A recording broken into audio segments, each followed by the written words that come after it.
এইসব ঢংবাজি ছেড়ে দেন। 5 বছরের আগে কোনোভাবে কোনো দাবি দাওয়া নিয়ে কেউ যেন রাস্তায় না আসে। ক্লিয়ার কথা, 5 বছরের আগে কোনোভাবে দাবি দাওয়া নিয়ে রাস্তায় আসা যাবে না।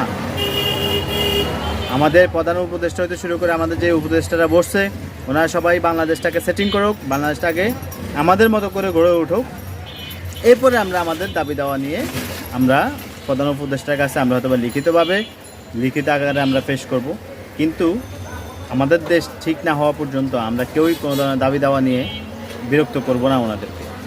প্লিজ আমাদের দেশটাকে একটু সুস্থ হতে দিন। আমাদের দেশটা অসুস্থ হয়েছিল, এখন যেহেতু আমরা হসপিটালাইজড করছি, আমাদের দেশটাকে এখন সুস্থ হতে দেন, আমাদের দেশটা একটু জ্ঞান ফিরে পাক। এরপরে আমরা দেশের সাথে আমরা কথা বলবো, আমাদের দেশ থেকে আমরা কি পাবো, কি দেবো আমরা দেশকে, আমরা কথা বলবো।